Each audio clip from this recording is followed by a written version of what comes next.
really talk about black love, specifically and generally the love that she and I share, the way this game is played and how it is about being in prison and being with somebody that's in prison. You know what I mean? Because I know it's rough. So, I want to get the conversation started right there. Okay. From a day-to-day point of view, like, I know every day is different, but for you, what's the hardest part of us being apart? The hardest part of us being apart is, that's a good question. The fact that you're just not here by my side, like we don't share the same space and going through life together. Right. That's the hard part for me. Right. Yeah. But is there like specific, like say for instance, like like there's like for me from a daily point of view, I think the hardest part for me, as far as just talking about prison in general, the hardest part for me is not being able to basically go outside at night.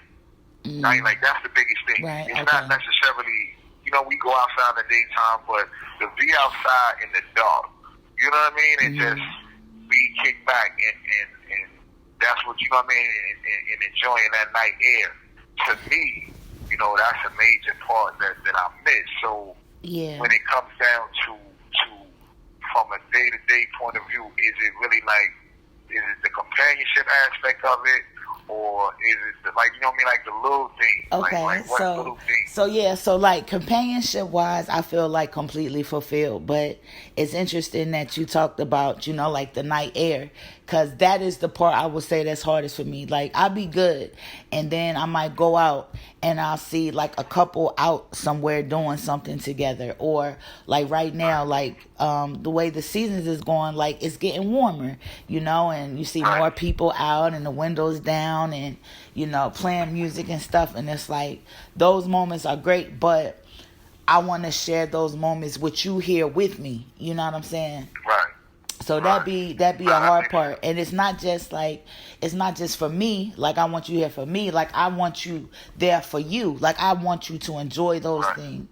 So yeah, that's the hardest part. Yeah. No, I got you.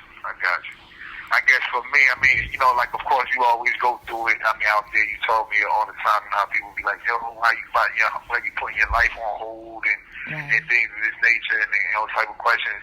And for me in here, I guess the biggest thing for me as an individual, because some people don't give a fuck in here, they just want somebody that's going, they selfish, it's just what they gonna do for them, and it doesn't matter what the life like out there. But for me, I wouldn't have somebody in my life that, to that degree, I wouldn't tell them that this is what it is, if that's what it wasn't, based on the fact that, because then at that point you are putting your life on hold. You know what I'm saying? Like, if you fucking with a motherfucker who's being sincere and some bullshit, and they like, this is what's gonna happen, and this is what it is, like, like I was talking to somebody the other day, and she held a nigga down for like, I don't know, like 2 years, and then he come home and bullshit. Right. And that was wrong. Like, she's good peoples and everything like that, but you don't have to do that, because they was getting the bag together, so to speak. You know what I mean? Like they was, making moves and shit. Right. So you don't have to do that, because you already, she ain't going nowhere. The bag is right there. Right. So why the extra shit? You know what I mean? Like, why the extra shit? Yeah, I get that sometimes. So, go ahead. You know what I mean? So I guess for me, it's like knowing that I'm sincere with you, that this is what it is and how we move. Like that's the only thing that brings me comfort as far as not having your life on hold. Right. You know what I mean? Because I know I'm coming from a sincere place. You know what I mean? And only any real nigga is gonna be like, you can't take that from somebody, man. Right. You know what I mean? Like you can't get your time back here. Like, you know what I mean? Like that's you can't get that back. Yeah. You can, you know what I mean? Like you might get some money back. I mean, you really can't get that back mathematically speaking, but money you come back again. Right. You might spend from now, you'll get from now. But you ain't gonna never get the 5 minutes back from March the 13th, 1982. Right. You know what I mean? Right.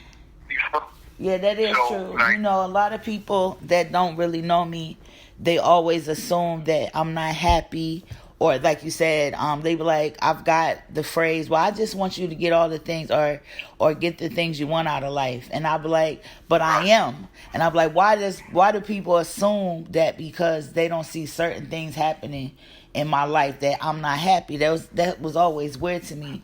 And it's like I had to realize that people can sometimes can't see outside of themselves. Like for them, XYZ would make them happy. So anybody without XYZ must isn't happy, can't be happy. You know what I mean? But but happiness has never been an issue with me. Like I'm very happy, I'm very content, I'm very fulfilled, and those that know me know that. They know me very well, they know how I am. So let me ask you this question. So the position that you in, someone might feel like it wouldn't be worth the time to have a relationship like you and I have. So like what made that come about, that you felt like this was something that you wanted to pursue and you didn't want to just play with my time, besides you being, besides not being a man that's not like that, you know what I mean? Well, I mean, for me, it was just your realness off the rip, you know what I mean? Your realness and the way we connected, how we built, how we laughed, how we had fun, you know what I mean? And, coming out of, and coming from the past and everything, like knowing, like, like the things that you've been through, the things that I've been through, but seeing you, like, wanting you to win. Right. Like, that was first and foremost, like, wanting to be a part of your win. Because I think, I know I loved you as a black woman before I loved you as my black woman. Right. You know what I mean? Right. And so, seeing you, like, there's no way, you could turn away from somebody, that's going through something that you want to be, you want to help them, whether it's a man or a woman. Right. You know what I mean? It's just really about humanity. You know what I mean? It's about saying, this person needs me from that point of view. You know what I mean? And then we started building a relationship that was solid. Right. You know what I mean? And that solidness came from connecting on all levels. Because a lot of times when you get into prison relations, a lot of times I've seen is that you get these people who, it's about how they look and sending fuck pictures and you know what I mean? And letters and shit like that. And you build up this motherfucking intense as anticipation or desire, and you got years before that shit pay off. So that shit don't turn out nothing but frustration and sadness and anger. And at some point, a burnout. You gonna burn out. There's no question. Right. You know what I mean? Like, so if you don't have a friendship, if you don't have a relationship on the level that speaks to who you are, who you're trying to become, and that shit ain't gonna last. So yeah, that was for me. Like that was it. That was the first thing, man. Wanting to see you win, and saying that this is as I grew to know you, is finding out like this is where I want to be. Well, you should see my cheeks right now. Like they all the way up to my eyes and shit. I ain't mad at that. I know that smile. I definitely know that smile. For sure. But you've been in my life a long time. A lot of people don't know that, especially those that don't know me. Like I first encountered you when I was 20 years old. And I read some books from yours. Like I was really into reading. I had this spell. I just wanted to read everything. And I got into urban lit. And I got to read The Adventures of Ghetto Sam and Glory of My Demise. My favorites, of course. Because it started our journey. Okay. And I remember when I read your book, for some reason, like I just wanted to know if you was good. Like if you had ate, if you was happy. Like these was all the things like that I thought. And that's what made me write. And I ain't even, like, I've never wrote no other author. I didn't know if you was going to write back. I was just, I don't know. I was concerned about you, So what did you think when you got my letter? Well, I mean, that's what came through your letters, was the concern. And I mean, I'm going to tell you the first thing that's like, when I first got your letter, I think the first thing that came to mind was the scene with Malcolm X. And in the movie Malcolm X, when he really kind of like, I think he was first meeting Angela Bassett, and he was up there speaking, and she was at the temple, she was at the meeting, and when he finished, he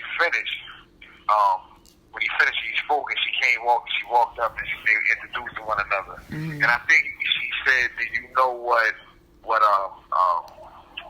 want to say it was Living Moses. I want to say it was Harriet Tubman." I think she said, do you know what Harriet Tubman did between leading people to freedom? Mm-hmm. And he said, no, sister, I don't know. Right. What is it that he did? And she said she ate. She ate, yeah. You know what I mean? Yeah, I remember that part. You know what I mean? Yeah. So like she's seen, you know what I mean? Because I guess, her mind, of course, she want to feed him, but I mean, like, that was what she saw. Like, he was this powerful man, and she saw his, right. What he was capable of, and everything that was awe-inspiring. But her first thought was to nurture, and that's what came through to me. Okay. So you got a question you want to ask me? No, I mean, the main question, like I said, the main question for me is, not just with the relationship, but how does the relationship help Jay Rene be Jay Rene? Oh, okay. So I'm gonna say this: like, anybody that knows me or will get to know me know I'm very hard on the male.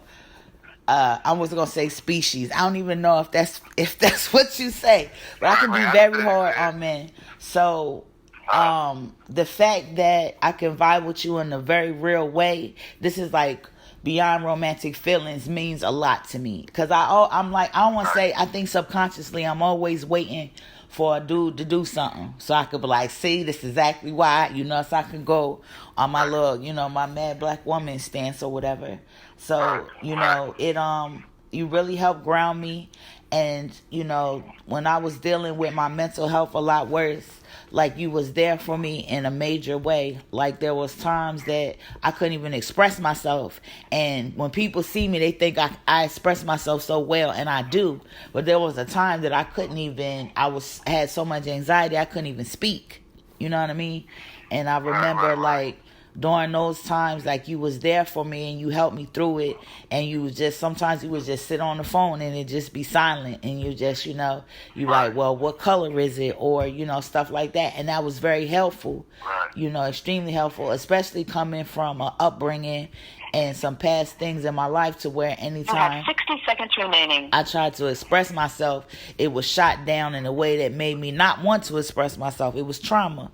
So you helped me with my trauma. So you actually helped give birth to Jay Rene as in who she is now as a grown woman, as an older one, getting older, mature woman. So right. Yeah. So I helped Jay Rene be Jay Rene. That's a beautiful double, because I see the beautiful thing that you do, the beautiful things that you have 30 seconds remaining, inside and out, and I'm inspired by it because I can see your potential. You know what I mean? And I see your day-to-day, how you help people, and how those things that you do touch people all the way in Africa. You know what I mean? Like, in sending cards to people just so that way they get mail. Like, these things are real, and that's what makes Jay Rene, to me, man, really sing. You know what I mean? I love you. I love you too, beautiful. That'd be the hard part, when the call ends and you're just suspended in it. This is Prison Riot Radio, behind the G-Wall, other side of the game.